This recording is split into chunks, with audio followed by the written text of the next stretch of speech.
Hello, everyone, and welcome to the Mindscape podcast. I'm your host, Sean Carroll.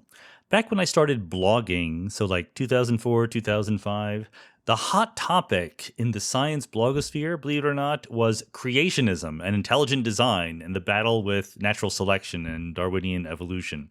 It was a big story. It was not just on blogs. Even the New York Times was writing about this.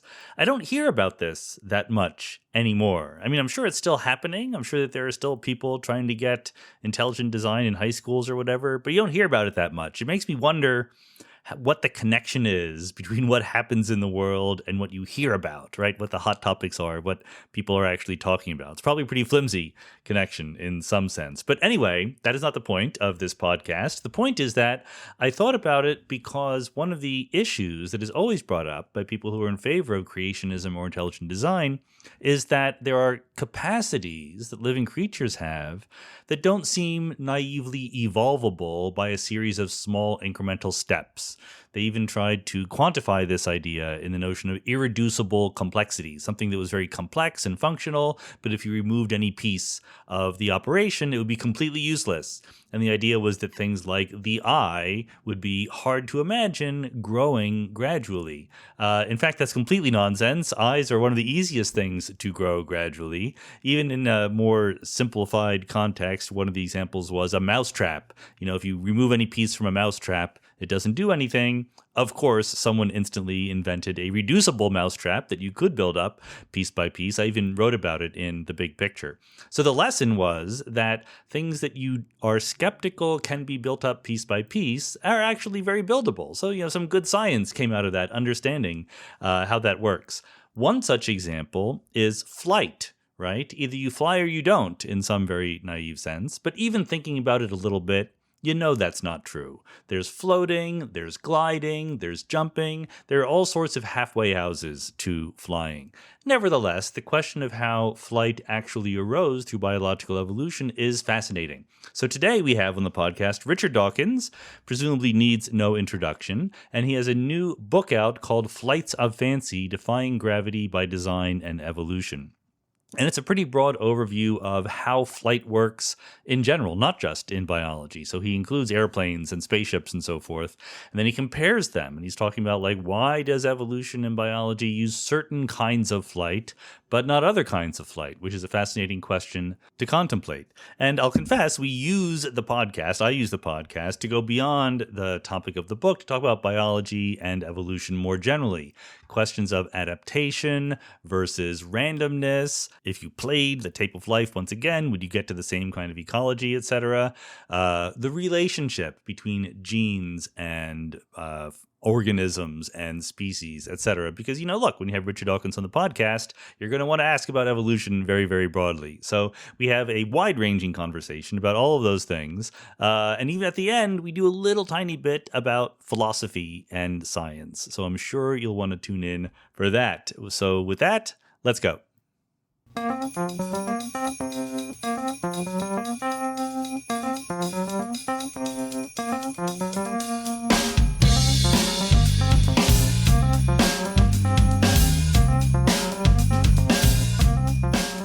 Richard Dawkins, welcome to the Mindscape podcast. Thank you very much. I love the idea that you've written a book about the evolution of flying because, of course, this is one of the classic puzzles for those of us who like to believe in evolution. Evolution works incrementally, and flying is either yes or no, I guess, in our naive conception of it. I mean, why did you pick flying as something to write about for this book? Well, there are things which are yes or no, but flying actually is not one of them, because flying, you got everywhere between flying and gliding, just sort of soaring with not proper wings, but just a bit of a membrane. Sure. If you think about a leaping animal like a squirrel, which is up in the treetops and it's leaping from branch to branch, and however far it can leap without any additional flight surfaces, there's just a little bit further it could leap with a flight surface. So somewhere up there's going to be a branch distance which it could just reach without an extra flight surface, and now it can, because it's got the extra flight surface. So any little membrane, any little extra flap of skin, extra fluff on the tail, anything to increase the flight surface, the surface area of the animal, will get it just an inch further, or 2 inches further, or 3 inches further. And then once it's got that much further, then there'll be another pair of branches which are just within reach if it's got a slightly larger membrane. And we see that in the forests of Southeast Asia, there are a whole range of, and Australia and Africa, but especially Southeast Asia, a whole range of animals which glide from tree to tree, and they have various kinds of membrane. There are flying squirrels that have a membrane stretching from their front legs to their hind legs. Hmm. There are Mm-hmm. flying lizards which stick their ribs out, and they have skin stretching between the ribs. There are flying frogs which have large fingers, long fingers, and they have extra membrane between their fingers. There are marsupial gliders. There are gliders that more than one family of rodents has developed this gliding trick. Well, it's not a big step to go from there to actual controlled flight, like a parachutist altering the shape of the parachute. And they do that. You can watch them as they adjust they can steer like a parachutist can. It's not that far to go from that to flapping. Mm.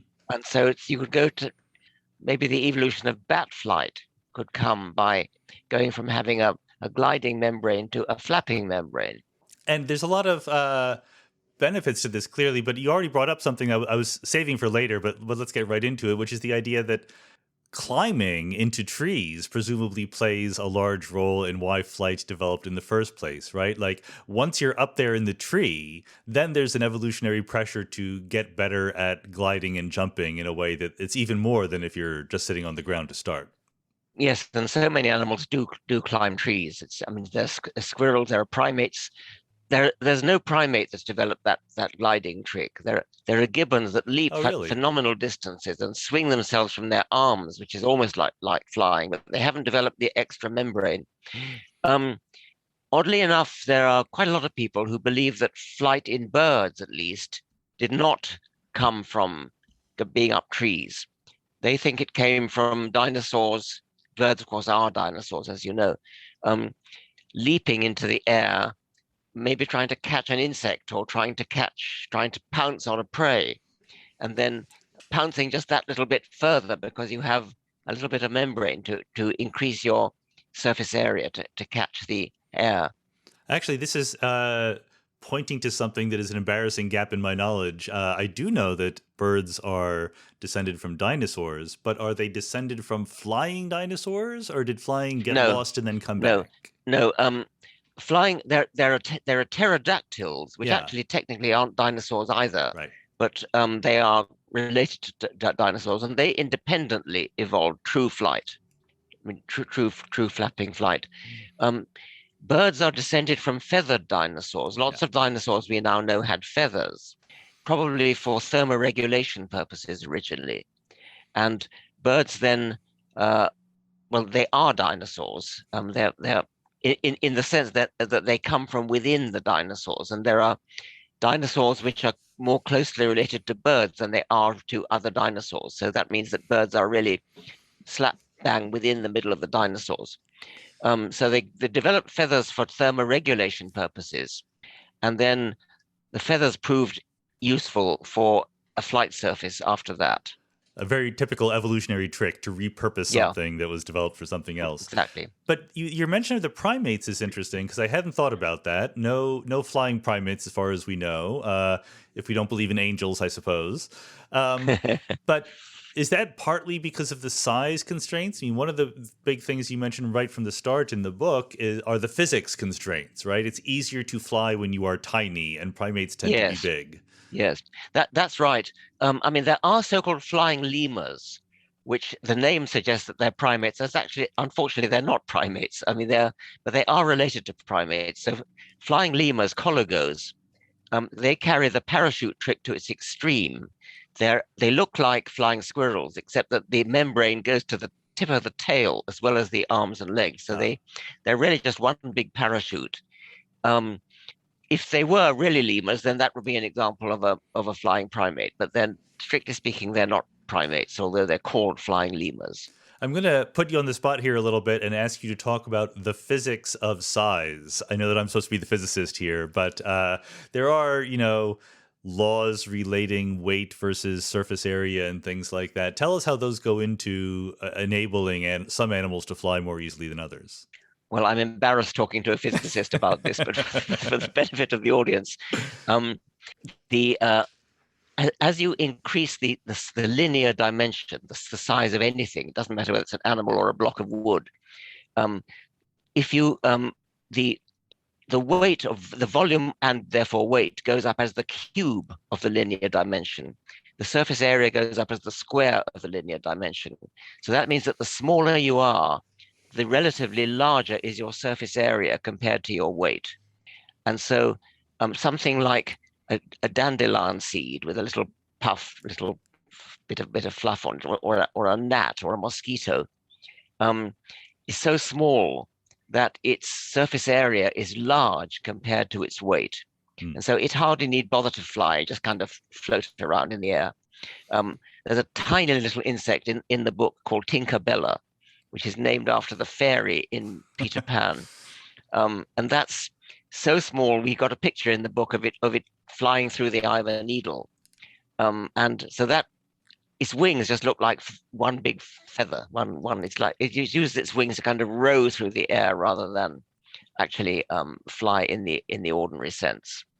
So the smaller you are, the easier it is to fly. If you're the size of a horse, say, then flying becomes essentially impossible. There's one pterosaur, Quetzalcoatlus, which is maybe as heavy as a horse, and that managed to presumably glide from high places. I think I'm going to let you tell us a little bit more about Quetzalcoatlus, because it's a pretty remarkable beast, the size of a giraffe, and it seems like a little bit of an outlier in terms of flying animals. It certainly is. I mean, I think nobody knows exactly how it flew. It must have flown. It's got wings. It probably is maybe jumped off cliffs, and who knows what it is. Once up there, then it could probably stay up there because you can glide.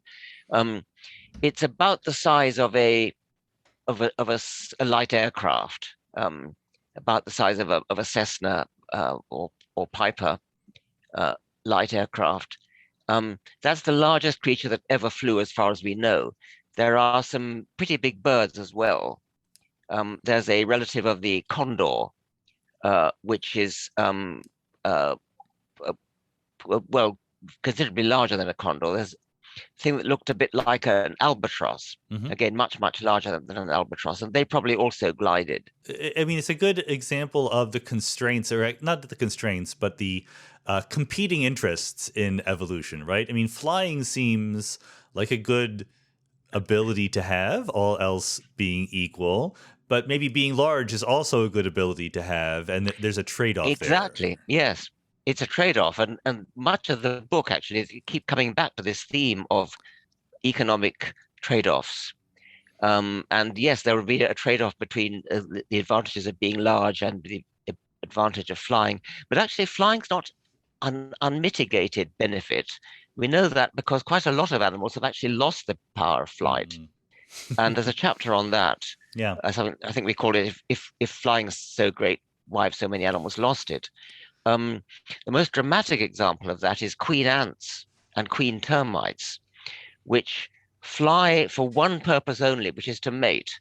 And they take off on a mating flight. And an ant queen mates once in her life, only once, during this mating flight. And then she settles down and digs a hole in the ground and builds a nest, founds a nest. Before doing so, having landed on the ground, she bites off her wings or tears off her wings in different species. So that's a very dramatic demonstration that flying is not always a good thing.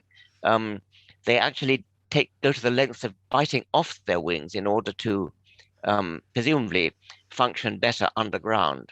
And of course, worker ants don't have wings, even though both their parents had wings. Then there are lots of birds which, when they get to islands, lose their ability to fly. I mean, things like dodos, right, which must have used their wings. A dodo is a kind of overgrown pigeon, and it must have used its wings to get to Mauritius in the first place. But once it arrived on Mauritius, and there was no predators worth worrying about, and so it lost its ability to fly, and the wings shrank, and it could only then waddle around, and then became a victim of sailors clubbing them to death because Of it couldn't course. escape. I mean, Um, presumably penguins are a similar story, right? well, penguins, yes, that's not quite the same story because in their case they took up swimming instead. Hmm. So they fly underwater. If you watch how a penguin actually swims, it swims using its wings. So its wings are optimized for underwater flying, which means they're very small.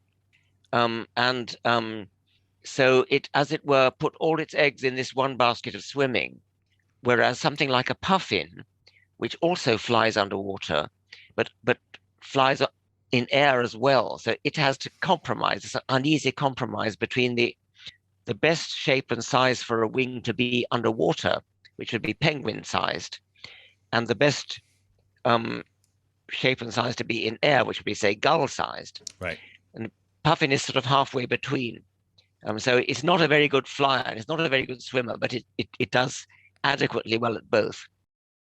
I guess it's a really good example of the way that evolution works, because what I blurted out was, flying is clearly advantageous. And as you said, not always. I guess what's really true is that flying is fun, right? Like we all want to do it. It seems like an ability we would want to keep, but evolution doesn't care about that, right? Evolution just says, is this good to our reproductive success? It doesn't. And I bet it is fun. I think if you watch gulls playing in the wind, it's very tempting to think it's fun. And then you can, as it were, justify that by saying, well, let's not call it fun. Let's say they're practicing. That's fair enough, actually. It probably is a skill that benefits from practice. And so if you do a bit of aerobatics in gusts of wind when you're not trying to say escape from predators, then it might serve you in good stead when you are. Well, fair enough, but this does get us right into some deeper questions about evolution. When we see the birds flying around in ways that seem like fun, to what extent can we say that's an adaptive behavior that is training them to be better flyers? And to what extent can we say they're just having fun and it's not necessarily improving their reproductive fitness in any way? I suppose as an orthodox Darwinian, I would have to say something like this, that if it were only fun and they were actually wasting time and wasting energy, then a rival bird that conserved its energy and conserved its time would out reproduce it. And so I think there's got to be some kind of, as a loyal Darwinian, I'd have to say there's got to be some kind of added benefit to the fun, such as practice. And I think practice is a perfectly respectable function. I think if you watch a young bird learning to fly, they clearly are learning to fly. There's no doubt about it. I mean, a bird, a young eagle on the nest, say, it sort of hops up and down, flaps its wings, and kind of hopping, and doesn't actually take off from the nest, but it's exercising its wings and also probably maturing its flying skills as it does so. Well, I mean, this is going to get us into again the deep issues here, because uh, it doesn't necessarily, and I'm not an expert here, it doesn't necessarily seem to me to be the case that every activity that an animal does needs to have some reproductive success, right? I mean, after all, as someone once taught us, it's the genes that are selected for, and the genes could have various effects, some of which are advantageous traits and some of which are just spin-offs, yeah? Yes, that's true. But if you were, in a way, you've sold the past by using a word like fun. And you've almost said, well, because I'm daring to use the word fun, I'm kind of conceding that it's not having that additional spin-off effect. If it is, that's fine, of course. I mean, if say, um, the genes are having what they call a pleiotropic effect. A pleiotropic effect means the gene has more than one effect, perhaps in different parts of the body. Good. It could be like that, but in a way that sort of not addressing the issue that we're trying to talk about. We're trying to actually have an argument about whether, and it's an interesting argument. I mean, I don't see why one shouldn't argue about whether animals are motivated by the sheer joy of flying. And the way I was trying to give it my best shot by suggesting that the sheer joy of flying could be useful because of practicing for when it's really needed in earnest. So in a way, to use the pleiotropy, it's a bit of a cop-out. You're kind of saying, well, yeah, maybe it's useful for something else, which is true. It could be, but it's not really getting to the heart of the interesting discussion we were trying to have. Well, I mean, let's ask the philosophy of science question then. So let's say that we have some purported explanation for why this behavior is adaptive and helps with selection. How do we know? How do we test that idea, whether it's just from pleiotropy or whether or not there's a specific advantage to this specific behavior? Well, that's an excellent question. I don't think that's an easy one to answer in terms of actual evidence. I think what we could say is something like this. We have so much confidence in Darwinian theory that it would be we would have to be throwing a lot of useful stuff out if we were to accept that it was purely fun. Let me give another example, which is not Sure. to do with flying, but which is interesting. Bird song has great aesthetic appeal, or some bird songs have great aesthetic appeal for humans. As Keats said of the nightingale, my heart aches, and a drowsy numbness pains my sense, as though of hemlock I had drunk.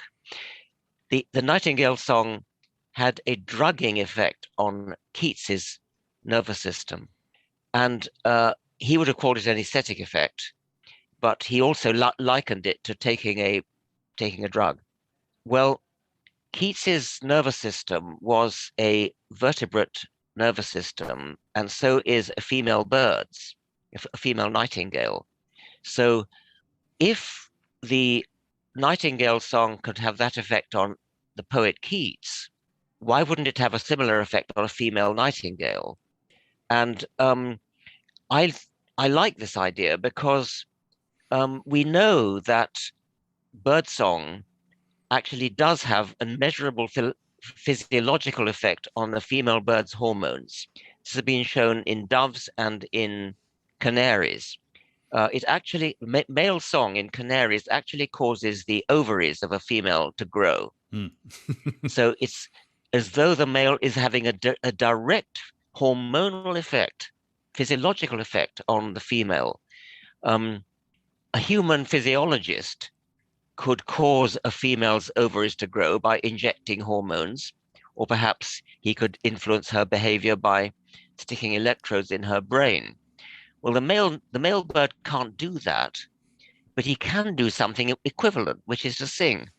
So there was a man called Hartshorne who actually tried to make the case that birdsong was an aesthetic, that birds had an aesthetic appreciation of song, that it actually enjoyed song in the same way as we enjoy music. And he was rather ridiculed for that. But it's not too far distant from what I'm now saying, which is that the manipulative effect of a male bird song on the female physiology is kind of like an aesthetic experience. Now, if we go now to the question of how the male bird learns to sing, it's been shown in a number of species that birds, when they're developing young birds, when they're developing their song, are teaching themselves to sing by trial and error. So what they're doing is, this has been shown by experiments, what they're doing is kind of burbling around at random.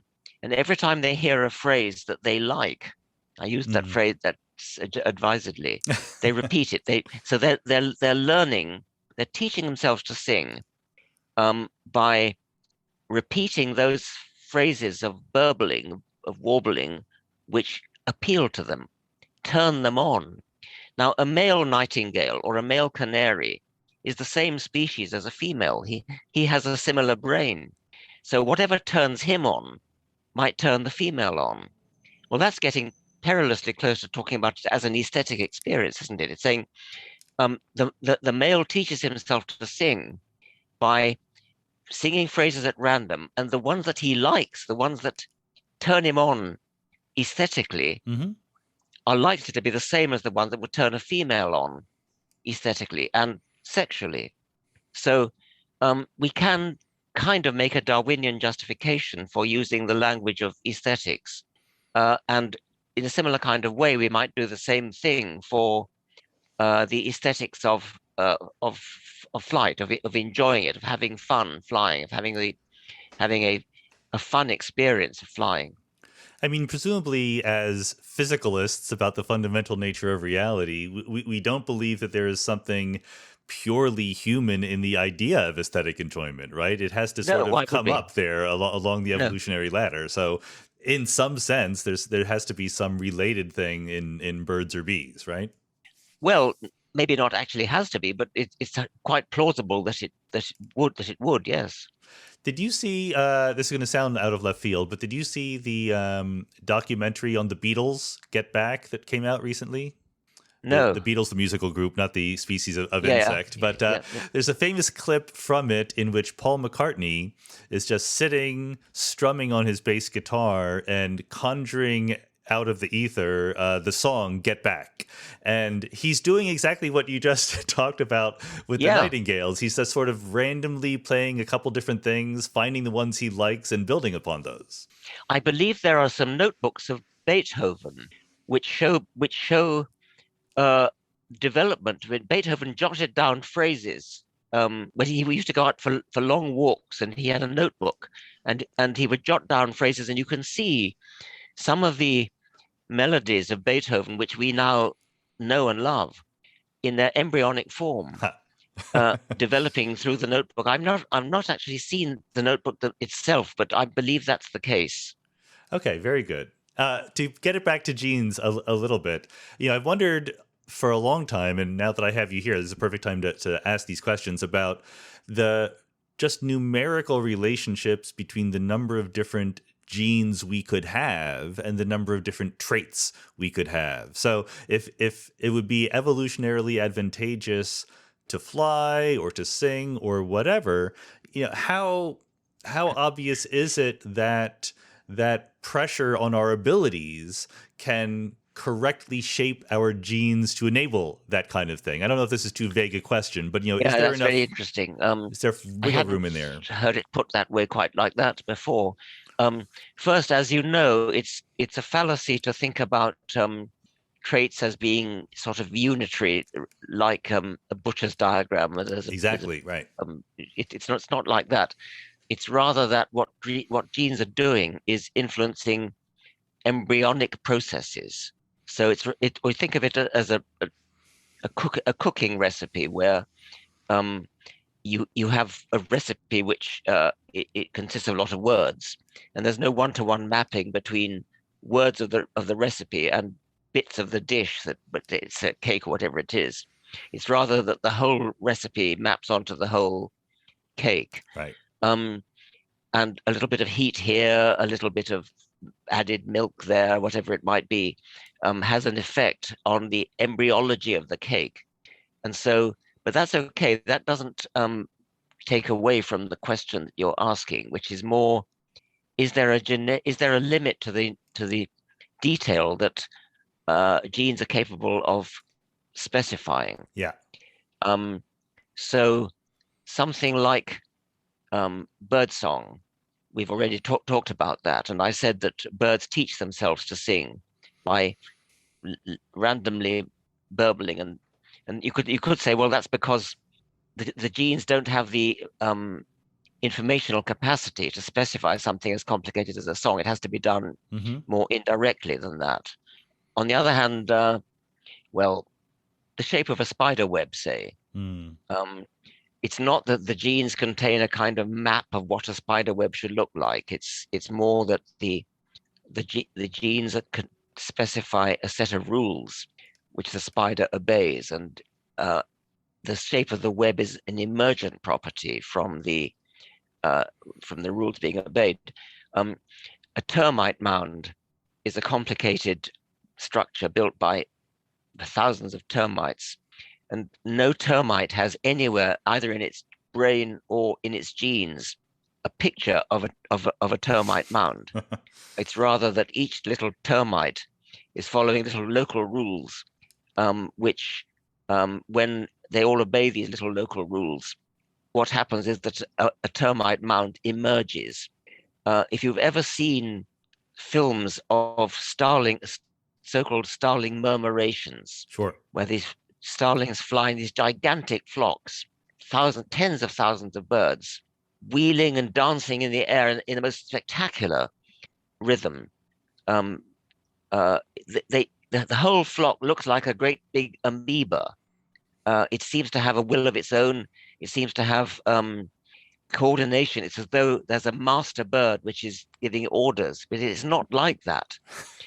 It's what it is each individual bird is following a set of rules, and the emergent property of all those rules is the murmuration of the flocking of the entire flock. This has been shown beautifully in computer simulations, where what the programmer does is to program a single bird, not a flock, just one bird, with rules, just half a dozen simple little rules about keeping neighbors at certain angles, whatever it might be.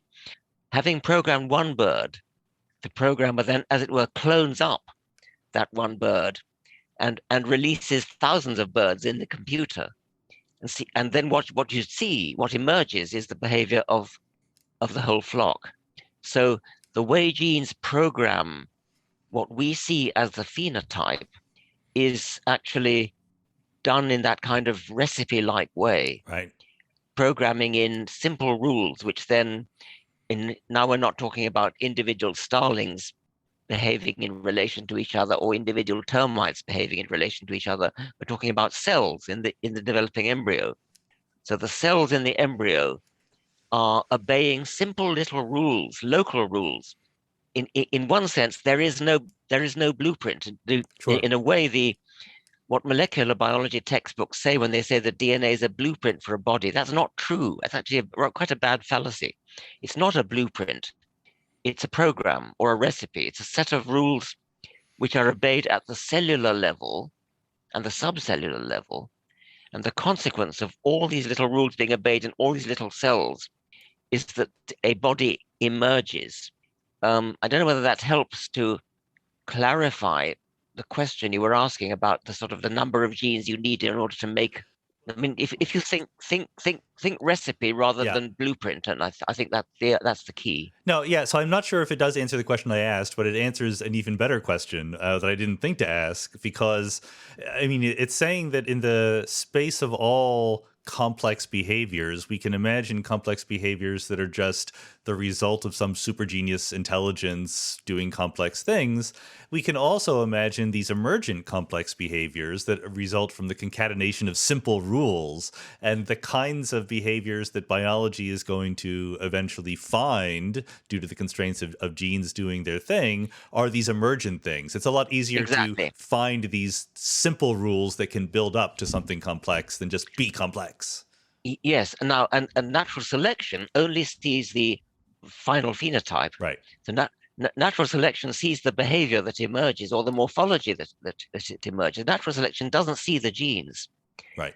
But it's the genes that get favored in terms of the numbers of them that get through to the next generation. So the phenotype is the emergent property by which the genes are selected as this kind of proxy for the genes. I know there's a lot going on when we mix up our genome, or when our genome gets altered through the generations. Part of it is just sexual reproduction and sharing. There's very tiny details about horizontal gene transfer at some level, and of course that there are mutations. Is there some feeling for, like in a modern, relatively mature species like birds or human beings, the relative importance of these different factors in changing our genome through the generations? Is it sexual reproduction doing most of the work in finding good combinations, or are the That's a good question. mutations? Again, I hadn't thought of it that way. I don't think so. I could be wrong about that. Because not all animals have sexual reproduction. Sure. So and bacteria have something much more rudimentary than that. Bacteria do a kind of cut and paste bits of genome in a sort of rather haphazard way, whereas in eukaryotes it's become ritualized into the form of meiosis and sexual Right. recombination. But once you've got proper sex, once you've got meiosis and proper sex, proper recombination, I'm not sure it's possible to easily answer that question. I mean, mutation is the ultimate source of Sure. variation, but sexual recombination is the more proximal way in which it appears. Right. I guess what I have in mind is this very vague feeling that I would like to make more quantitative, that the space of all possible genomes is way bigger than we'll ever reach in the history of evolution, right? So Yes. somehow there's places that we can easily get to in the space of genomes, and other places are just, terra incognita. We'll never get there. And Yeah. I'm wondering to what extent we understand the difference between where we might get to and where we never will. Yeah. That is fascinating, and I've tried to explore this a little bit with very simple computer simulations. You could say this something like this. I love the concept of the space of all possible genomes, and the vast majority of that multidimensional space is terra incognita, as you say. So this is fundamentally why major mutational steps, major leaps in the hyperspace of all possible genomes is almost bound to lead to death. Yeah. It's got to be a walk through proximal regions of the hyperspace, and this is why Fisher made a nice R.A. Fisher made a nice analogy with the focusing of a microscope. He said, adaptive an adapted animal, a well-adapted animal, is like a microscope which is in focus.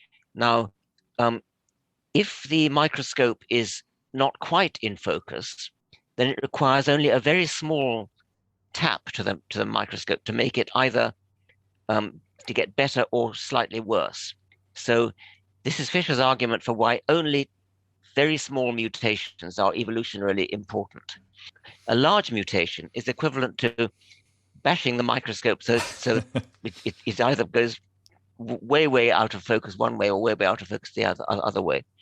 Assuming it's already nearly in focus, which it must be in order for the parent generation to have survived, if the mutation is changing something in the child generation, then it's got to be a small change.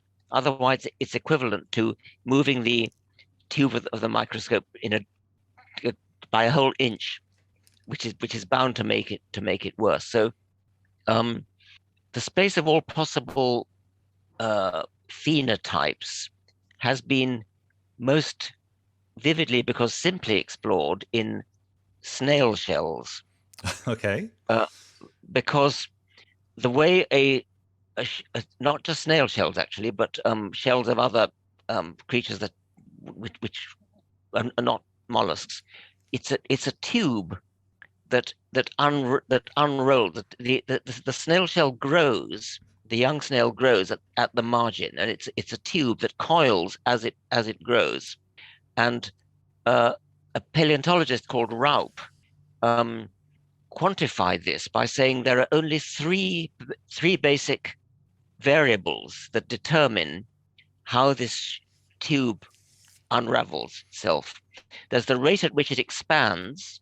There's the rate at which it moves out of the plane. So if you think about something like a turret shell, which goes out of the plane. Sure. an ammonite doesn't go out of the plane. An ammonite stays within the plane. So that variable is zero. Whereas a tarantella, one of those things that looks like a Oh top, yeah, okay. has a high one. So that's that one. There's the rate at which the diameter expands as the tube grows, and then there's a third variable. So you just these three variables. What that means is that all possible snail shells will fit in a cube, just a A conceptual three-dimensional cube, space, yes, right. which is beautiful. Yeah. And so Raup actually plotted this, and I did a computer version of it as well. And there are great areas of this cube which are never visited by nature. They're terra incognita, as you say. And there are sort of corners of the cube which are actually populated by real shells. So something like an oyster or a mussel has a huge expansion rate. Something like a tarantella has a very slow expansion rate. Well, that model, the Raup cube model, is something you can generalize conceptually into a hypercube, where it's not just three variables, but dozens of them. Yeah. But it's still the same principle. You can imagine the same principle working. If you could do you can't visualize it in 3 dimensions, but you have to think of it in multidimensional space. And evolution, however many dimensions you've got, evolution must be a walk through neighboring areas. You cannot suddenly jump from one part of the hyperspace to the other, because that's almost bound to be totally non-viable. And maybe this is a good way of thinking about convergent evolution in some sense. I mean, there are very different genomes that can give effectively similar phenotypes. And we see that in the case of flying, right? Lots of different species have developed wings in very different ways. That's right. Well, flights evolved four times in insects, pterodactyls, birds, and bats. And in different ways, in all cases, there are 4 completely different principles, but the physics is the same. So the physics of flying is the same whether you're a pterosaur or a bird or a bat. But bats do it by having greatly elongated fingers with membranes stretched between the fingers. Pterosaurs do it by having one elongated finger, just the fourth finger, the ring finger. Birds do it by having the whole arm with feathers hanging from it. But once you've dealt with that fundamental difference, the physics is the same, and so you could say it's convergent. There are much more striking examples of convergence. I mean, the whole Australian mammal fauna shows beautiful convergences to the mammal faunas in the rest of the world, as you know. Yes, so convergence is a wonderful thing, and it's great testimony to the power of natural selection. Starting from different starting points, you end up with the same thing, because the functional needs are the same, and because the physics is the same. Eyes have evolved many times for the same reason. The physics of forming a usable image using straight light rays is the same whether you're an insect or a prawn or a bird or an octopus. And there are, compound eyes use a totally different kind of physics, but octopus eyes and vertebrate eyes use the same physics. It's the same physics as a camera, yeah, which produces an inverted image, whereas the insect compound eye, just a whole lot of tubes sticking out in different directions. It's a sphere, a hemisphere, with lots and lots of tubes, and so depending upon which tube the light's coming from, you can tell what's going on. So in that case, insofar as there is an image, it's not inverted; it's the right way up. But anyway, eyes have evolved dozens of times independently, convergently in many cases in the animal kingdom. Isn't there, I forget the name of the species in Australia, but there's something that looks quite like a dog and acts like a dog and plays the role of a dog, but it's closely related to kangaroos. Alas, it's extinct. You're thinking of Thylacinus, Okay. the Tasmanian wolf. It hung on in Tasmania, went extinct in Australia long ago. The Tasmanian wolf survived in Tasmania up until the last century, and the last one went extinct, died in 1936 in Hobart Zoo. It's a great tragedy. It was thought to be a menace to farmers. It was thought to worry sheep, and so they put a bounty on it, and it was hunted to death. If only I would love to see it. There's a film, a movie, an old black and white movie of the last surviving thylacine, and it looks just like a dog, behaves just like a dog. It's got a tail stick straight out the back, unlike a dog's tail. It's got stripes, unlike a dog, and it's got a pouch like a kangaroo. But the behavior is just like a dog. You could imagine patting it and saying, "Sit up and beg," and it looks just like a dog because it does the same job as a dog. Right. It was a hunting animal like a dog, and the skull is almost identical to a dog. There are one or two telltale signs. It's a favorite trick in zoology exams to give a Thylacinus skull, and they think it's a dog skull. I mean, I guess there's different angles you can take on this. I recently talked to Eric Kirschenbaum. I don't know if you know him, but he a zoologist who's thinking about what aliens will be like, and he tries to make the case where they won't be that different, maybe because of these forces of convergence that we see here on Earth. In contrast, I had my evil twin, the biologist Sean Carroll, on the show, and he's emphasizing the role of contingency and chance and randomness and unpredictability. I mean, where do you come down on the question of if we ran the tape backward, if we evolved again, how would our ecosystem look like? I'm on the side of convergence. I think that natural selection is so powerful. On the other hand, of course, the physics is not necessarily going to be the same. If gravity is stronger or weaker, then that will have entirely predictable effects. If gravity is stronger, then you will expect that a spider will be built like a rhinoceros with great big, and conversely, if gravity is weaker, then a rhinoceros will be built like a spider, because of simple physics, you can work out why that would be. But if the physics was if the gravity was the same, and if there is light, well, there's got to be light because it's got to have a source of energy. But if it's not shrouded in perpetual fog, say, so that light rays can be used to form images, then I would bet my shirt that you will get eyes, and probably compound eyes and camera eyes. I mean, because these are just there's the parabolic reflector is another way of doing it, of course. And there is one animal, at least, that uses that principle. Really? What is that? Yes, scallops. Scallops. I think limpets too. I'm not sure about limpets.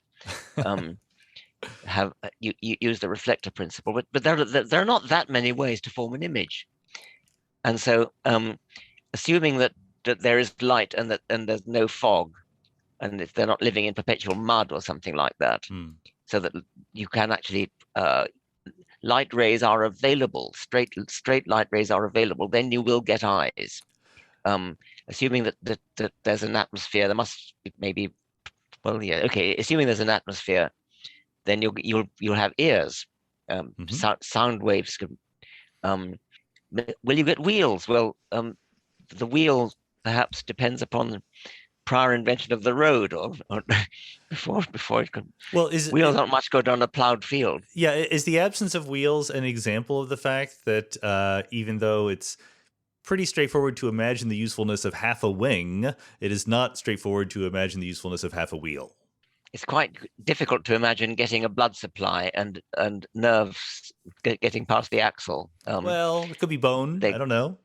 Yes, it's not inconceivable. I think that major difficulty is part of it, and I think also it as I said before, wheels don't work on rough terrain. So if the planet is hard, solid, flat rock, then I think there's a better chance of something like wheels evolving.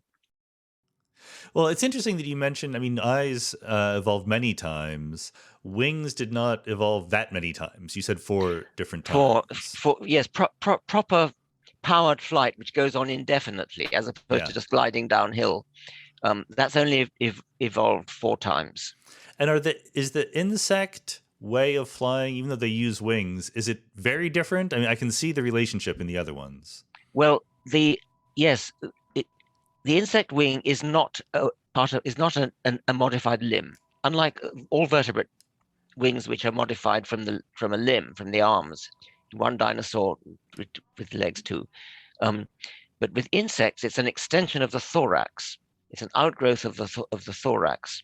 So it doesn't use up the limbs, and that's a good idea because it Mm. means that all the legs are available for running. Um, insect flight muscle is interesting. Most insects have a flight muscle which is an oscillator.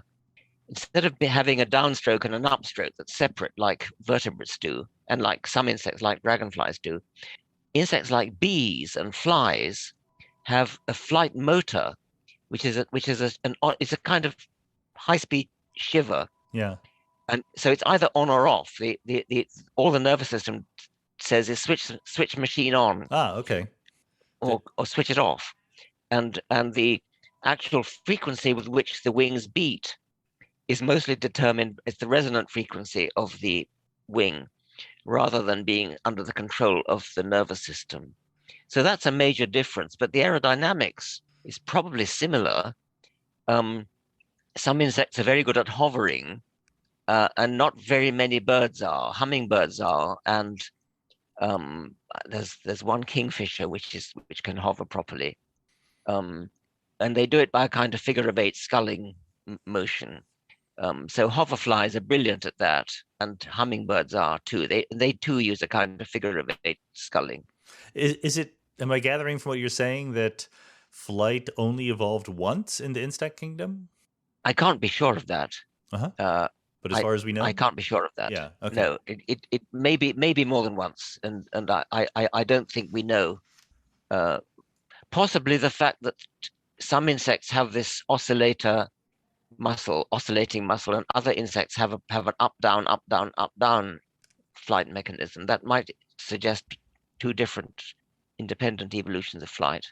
Okay, interesting. Yeah, I guess once you have a thorax, it's weird that the thorax is where it came from, but once there is that capability. Yes, they kind of do it by in some cases the muscles actually attach in such a way there's a hinge and it pulls up and down, but in many insects it's just a deformation of the thorax which does it. The muscles kind of pull on the thorax, and the changing shape of the thorax causes the wings to move. And I suppose I should give you an opportunity to talk about some of the quirkier ways that animals have developed flight. I mean, there are things that just float, right? And certainly there are things that glide that you already mentioned. Yes, the book, of course, is also about human flight, and humans also use balloons. I mean, use the lighter than air principle, balloons and airships, dirigibles. And I don't think I speculate in the book about whether any animal does that. I don't think they do. Hmm. Um, it's commonplace to use it in water, Right. where and teleost fish have this beautiful thing called the swim bladder, which enables them to change their position of hydrostatic equilibrium. They have a bladder inside, and by altering the amount of gas in the bladder, they can rise or fall in the water, the same way a balloonist does by changing the aerostatic point of equilibrium. But I don't think any animal uses hydrogen, for example, um, to fly with. To and they could, but it doesn't seem to have evolved. I presume this is Um, just a resource constraint, right? There's not that much access to lighter than air gases, whereas there's plenty of access to lighter well, than water yes, no, things. but nature can be very Yeah. ingenious. I mean that there is hydrogen um, in well, there's methane, which is Okay. lighter than air. And one of the things we have to worry about with global warming is methane produced by cows. Too much. Yeah. So animals can make methane, and do as a byproduct. And so could they make a bladder of some sort Yeah. to hold it? Well, um, insects and spiders have silk, and silk is very good stuff for making balloons with. I mean, man-made balloons are sometimes made of silk. So you sort of feel the ingredients are not totally absent, but they don't seem to have been put together. You probably know that Carl Sagan speculated about floating gas The bags in the atmosphere. Jupiter, Jupiter, yes, right. yes, Because there's no yes, solid that's right. ground to Yeah, land on, so there it might have been easier. yes, yes. The atmosphere of Jupiter would be very dense, and therefore it would be rather like swimming in water. It'd be more like fish having a swim bladder in water on this planet, I suppose. I think maybe the answer to this question is no, but are there examples of animals that fly in some sense by making artificial enhancements to their physiology by like picking up a leaf and using it as a glider? Oh yes, I think so. I think so. Let me think about that. No, I can't put my finger on it, but it wouldn't surprise me if spiders do that. Hmm. Um, spiders, when a spider is about to start building a web, it needs to have one line, one string to start it off with. So what it does is in some spiders at least, it releases a thread of silk with a little kite on the end, and that little kite floats. And when it happens to hit some say a bit of a tree or something, it sticks there, and that gives the spider something it can run along. And then it's away. Then it can start building its web using that main guy rope to start with. So that's kind of flying a kite. Um, Plenty of animals float. Well, plenty of spiders, for example, do a thing called kiting, where they float into the aerial plankton up in the high Oh, okay. atmosphere, using their own silk as a kite. Am I Yes, so going? that would be a good example. Is Yeah. would be kiting in spiders. Am I making too much of a leap to connect this to the whole idea of the extended phenotype? The idea that, our genes affect not only our bodies, but parts of our Um, environments, and that's going no, to. I think that would be rather good. I wouldn't mind doing that. Okay, No, good. that would be fine. I mean, Yes. why don't you explain to the audience what the idea, your idea of the extended phenotype is? I mean, it's an enrichment of, I think, how we think about how evolution acts on us. Yes, well, we normally think of genes as acting on phenotypes, which are part of the body in which the gene sits. And so this is commonplace. The wing of a bird is part of the phenotype, and so um, natural selection works on genes in the bird which improve the aerodynamic efficiency of the wing. That's commonplace phenotype. Something like a bird nest, on the other hand, is not part of the bird's own body. And yet, if you look at the shape of a nest, it's clearly a Darwinian adaptation. The Yeah. shape of it has been shaped by natural selection, which must mean that there are genes for nest shape. In the case of some weaver bird nests, the nests are very elaborate.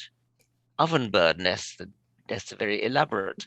Um, and so these must have evolved in slow, gradual stages, just like the body of the bird evolves.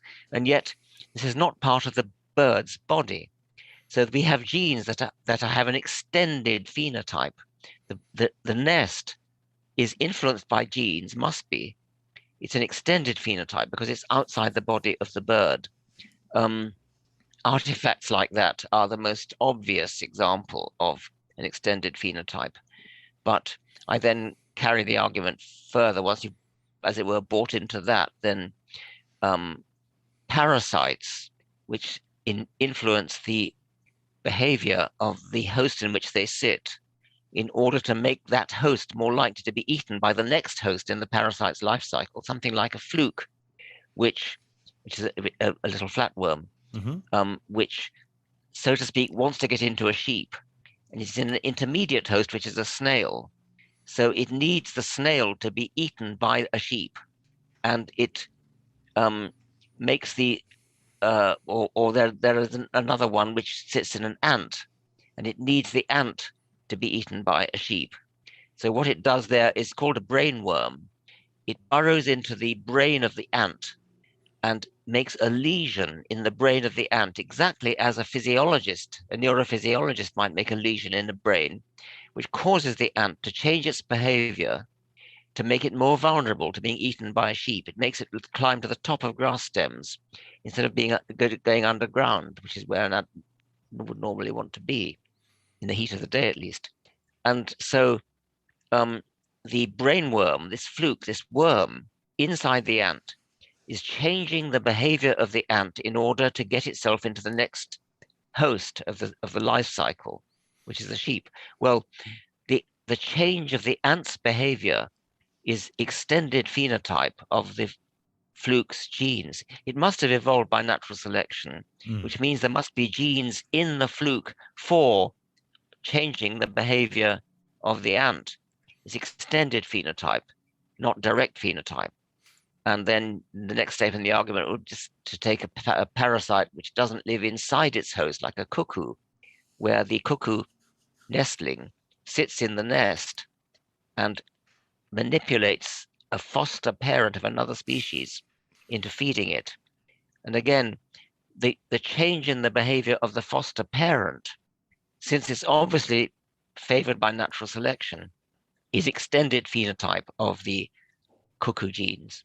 I mean, it makes it almost mind-boggling in the complexity of trying to analyze this, right? Because we can easily see how genes code for proteins, and then you might want to say, well, okay, these proteins help or hurt in some way, they have some functions, but in fact there's this very complex interplay of the environment it's in and different levels at which we can talk about things. Exactly. And this is why it's way easier to be a physicist. It's just another step. It's just one more step. I mean, already we start with protein. The gene influences protein, which changes the behavior of cells in the developing embryo, like we were talking about earlier, which changes the formation of tissues, which changes the behavior in the case of the nervous system. And then one more step changes the nest building behavior, which changes the shape of the nest. It's just one more step at the end of this long chain of causation, which starts with protein and goes on through all the different steps in embryology. Well, and then all the way to societies, or the way that we technologically alter our environment, right? I mean, these then are features that come into how our own genomes evolve. I hesitate to go that far. When the reason is this: although it's true to say that you could do a genetics of bird nests, it hasn't been done, but not the slightest doubt you could do it, because, as I said, these things have evolved by natural selection. That means there must be genes affecting the shape of a bird's nest. But in the case of a human artifact, like, say, a building, it's not like that. I mean, there's no gene for Romanesque architecture as opposed to Gothic architecture. Right. There might be a gene that makes an architect a good architect or a bad architect because he's a good draftsman or something like that. But I'm almost confident in saying that there'll never be a gene that affects the actual shape of a building. Okay, the way there is a gene that affects the shape of a bird's nest.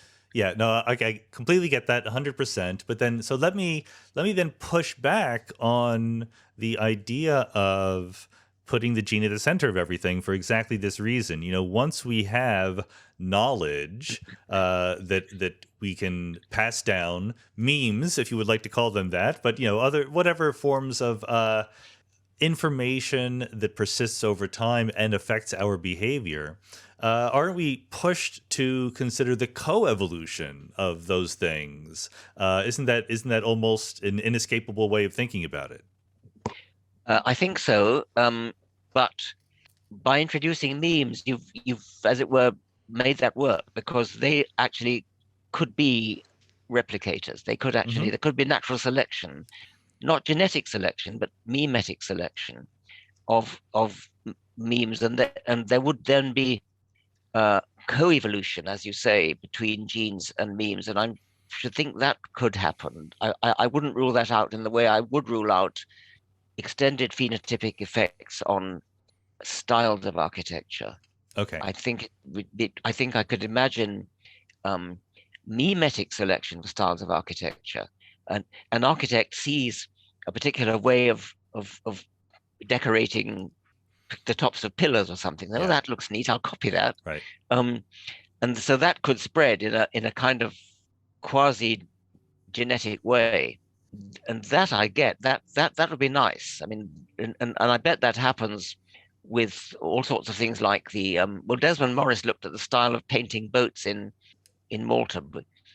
Fishing boats have designs painted on them, or the figureheads on the front of sailing ships probably might have been imitated. Sure. That would be mimetic selection, and I could buy into that.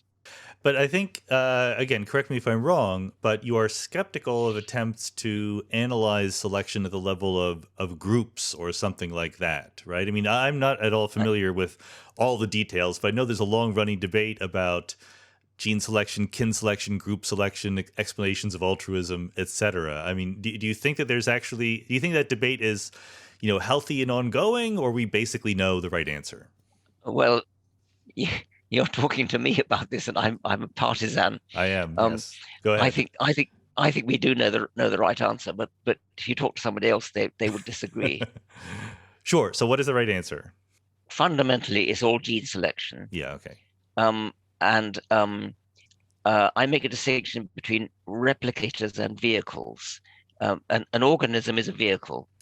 There's a sense in which because the organism, the animal, is the thing that actually does things. It's the thing that actually hunts or escapes or mates or it's the thing that has sense organs, the thing that has limbs, hands, feet.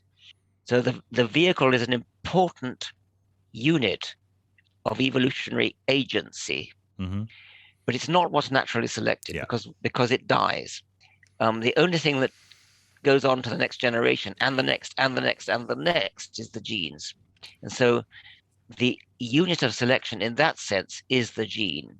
The unit of selection in the vehicle sense is the individual. It's arguable, and some would argue, that the group can be a vehicle in that sense.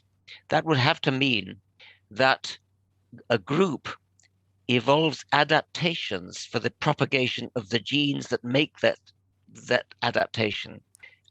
Individuals clearly do. I mean, the shape of a nose, the shape of a wing, the shape of a tail, these all affect the individual's ability to pass on genes. Somebody might argue, I wouldn't, but somebody might argue that groups also are vehicles in that sense, that there might be a property of a group which affects that group's ability to pass on genes. I can't see how that would work. I mean, right. It doesn't seem to me to be plausible, and so I don't buy into group selection. Yeah, I think again, I have no dog in the fight, as it were, but it makes sense to me that the information that is being passed down is contained in the genes in some sense. So there's something special about them. I mean, in that sense, if we aspire to a general theory of replicators, is there something new that comes along when you have memes or when you have knowledge? I mean, that's exactly. the other thing. Yeah. I think the value of the meme idea is not so much as a contribution to the study of human culture, although it may be, but rather it's a way of saying it doesn't have to be genes. Any replicator would do, and if you cast around and try to think of an alternative replicator, a computer virus would be another example. Because it's self-replicating. And a meme is another example. It's self-replicating. Whether there really is natural selection of memes is an open and interesting question. Right. And I suspect there probably is, but it may not be very evolutionarily significant. Whereas you can look at an animal and say, everything about that animal is all about increasing survival of the genes that made it. Could you ever do that for memes? Maybe you could. It's not out of the question. At least they are bona fide replicators. So here's the final topic I wanted to get on the table here. Just to change gears a little bit, but not actually too much. You were very kind recently to say nice things about my book, The Big Picture, on Twitter. Thank you for that. But But you couldn't resist the temptation to take a jab at philosophers along the way while you did it, saying that, Did I? I'd forgotten that. Okay. something about, how I was discussing philosophical things, but in a much more clear way than actual philosophers would do. But I think, the discussion we've just been having for the last 10 minutes or so on levels of selection and things like that, this is the kind of arena in which it seems to me that philosophy has a role to play. That, there are scientific questions and also general structural questions about emergence and levels and logic and reasoning and so forth. So I would like to see, friendly cooperation between the scientists and the philosophers, whereas you seem to be a little bit more skeptical that they're going to be of any help. I like to talk about this because you're one of the few people I know who could do both. and in my naive way, I feel that what philosophers, if they're good ones, do is think clearly and help other people to think clearly. But thinking clearly is what I hope we all do anyway. And so what I don't quite get is why you need to get a degree in philosophy where you study Aristotle and Locke and Kant and before you can think clearly. And clearly many people do think clearly. On the other hand, when I attended that seminar in wherever it was, somewhere in New York State, was it, that you organized? In Massachusetts, in Stockbridge, yeah. Yes, that's right. I was totally out of my depths because I couldn't follow the jargon. And I am familiar with interacting with many of the scientists there, like Dan. Well, I think of Dan Dennett as a scientist. There you go. Or Jerry Coyne, and when I talk to Dan Dennett, he's such a clear thinker, and I like to think I am. We can talk together without having to have recourse to quoting the philosophers of history, and without the use of philosophical jargon. So I'm fully ready to be convinced that there is more to philosophy than just thinking clearly, and that it is actually necessary to deploy the jargon of philosophy in order to do the job of thinking clearly. And you can convince me of that. And I just feel completely naive about that matter.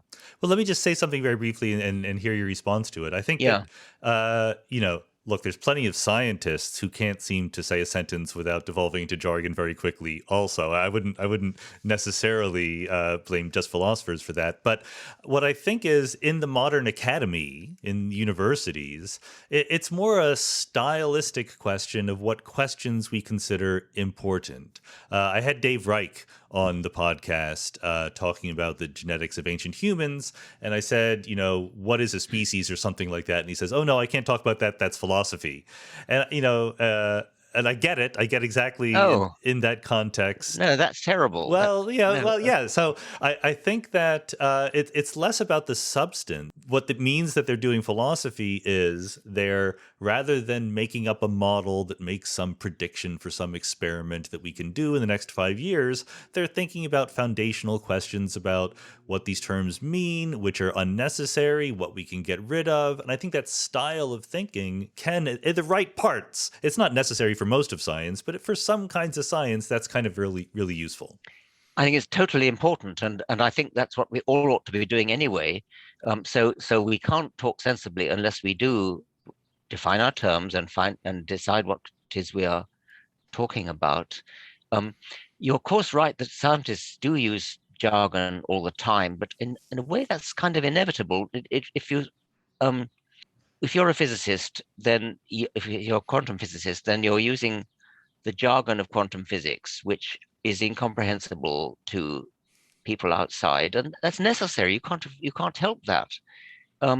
Similarly, if you're an immunologist, you use jargon. If you're a molecular biologist, you use jargon. You're talking about real things, which actually are there in the real world, and they got names like cistron and operon and that kind of thing. You actually do need those. The jargon of philosophy also seems to have a whole dictionary of names, and I don't know what they're for. So I Fair suppose what enough. I'm saying. I think that's a good place I to don't. It leave. probably isn't fair enough. I mean, Well, I would genuinely like to be convinced. Actually, good. This is um, a longer conversation. We should have it sometime over in a pub yeah, someplace. yeah. But so let me then just finish up. Final question: give us your feeling about the state of evolutionary theory, the modern synthesis, and so forth. I know there's some people who would argue that with improved understanding of epigenetics and other factors, that we have replaced the modern synthesis with something better. Do you think that the picture of modern natural selection, neo-Darwinism, the modern synthesis is more or less correct, and it's a matter of firming up the details, or are there revolutions to come in that basic understanding? Okay. I think firming up the details is uh, doesn't really do justice to what's necessary, because the molecular biology revolution is so profound. I mean, what it means is that the coding of biology is digital, profoundly digital. Um, I mean, we already knew from Mendel that it was kind of digital. I mean, Yeah, Mendelian genes are digital; they don't blend. Um, but the DNA of Watson and Crick is digital to the umpteenth degree. It's exactly like computer. I mean, a chromosome is just a really great computer tape. It's quaternary rather than binary. And that does have profound implications. So although it is, in a sense, firming up the details, um, that covers a multitude of important, interesting things. So I think the modern synthesis is correct, but um, I think that people who try to say the modern synthesis is dead, they're overreaching themselves. But um, the modern synthesis, what had over Darwin was the idea that evolution is changes in gene frequencies in populations.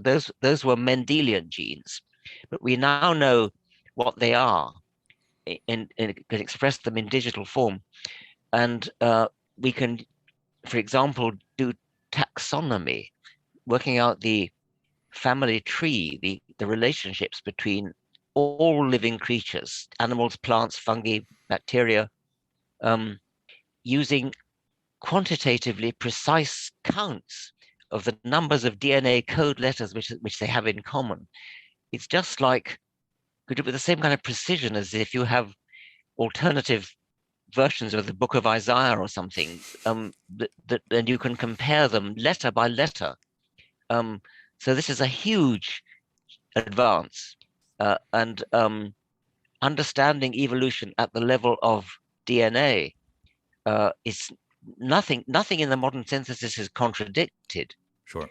but the detail is huge and fascinating, and Darwin would be thrilled. I think he would be. I think future generations are going to have a lot of fun things to add to the whole story. So, Richard Dawkins, thanks so much for being on the Mindscape podcast. Thank you very much indeed.